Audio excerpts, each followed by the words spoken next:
Welcome back to West Texas View. We're back talking about the Midland Rockhounds, and you've already met Mountie Hopple and Brian Smith, and I want to sit in this segment to talk a little bit because I didn't realize the close connection with the soccer aspect. So talk a little bit about that. Well, for a long time, the team, in addition to running a baseball club, ran the hockey team in Odessa, the Jackalopes, and then when we stopped being involved with that, we still wanted to have another opportunity for fans in West Texas to have a new sports event, something new to come out with the ball, to come out with the family every weekend. So we created the West Texas Sockers, and just like the Rockhounds are a minor league ball club developing players and moving them up to the big leagues, to the highest levels, we do the same thing with the Sockers. We get a lot of local players. Our coaches are local Midland High, Midland League coaches. And we take these players and we grow them and develop them and then hopefully move them up to Major League Soccer, to the highest level in our country. And maybe the Olympics. Absolutely.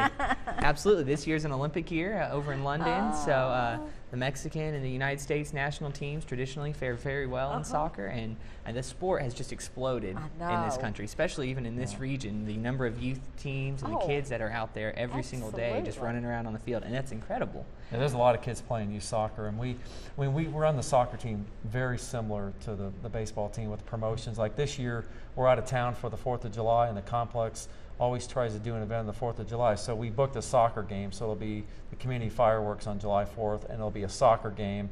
And we'll do giveaways and jerseys like the one on this table here, and same concept, family environment at a soccer game. And so it's the mission, and we'll talk about here a little bit about just doing as many things as we can at the complex. And that's, Phil's dates in Grande Communications Stadium, where we play soccer right next to the Citibank Ballpark. They play in the summertime when that stadium does not have a lot of events. And like you said with the July 4th, last year we had the Rockhounds on July 4th, and we had the second largest crowd in the 10-year history of the ballpark. We had more than 8,000 come out for the giant fireworks show. It was a great game, and it was just a lot of fun for the entire community. So this year on July 4th, it's going to be the exact same. The fun experience you have when you come to the ballpark, you get that exact same atmosphere when you come over to Grande to see the soccer team play. And the thing though that I always am so proud of is a beautiful ballpark. Yeah. And the facilities are comfortable and clean, and it's just sparkling. And so, who designed that ballpark? Well, it's and how did you get that land? You said the city owns it. Yes. Clarence Scarborough and the family donated the land to the city, and which they've done a lot with some of the other land around that area.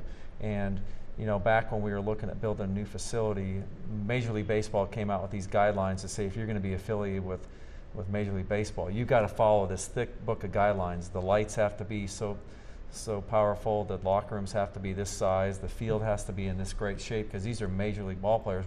This is not an independent minor league baseball team where we're just putting players out there. Yeah.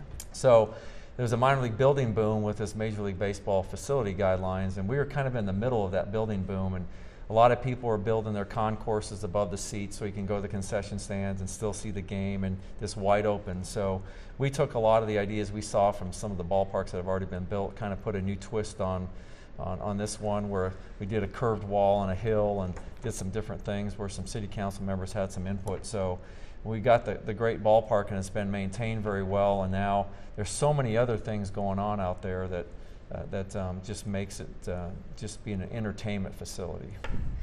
And so you designed it not originally to be a soccer field too. No, the stadium next door, the football soccer stadium, was definitely designed to have football and soccer. They put the football and the soccer lines on it from the very beginning, and that was the purpose of it. There was some talk about putting a track on it too, but they thought they would keep the old Memorial Stadium and fix it up where the football stadium used to be and have that still be the track facility. But it was definitely designed for football and soccer. Okay, great. Well, the soccer part of it is called the fourth season. Is that right? Yeah, pretty much. Seems like it, absolutely. And that's one of the great things about the soccer team and about the league that we're in, is that they play in the summer, same as the Rockhounds, and we work our schedule so that whenever the Rockhounds are on the road, the Sockers are in town.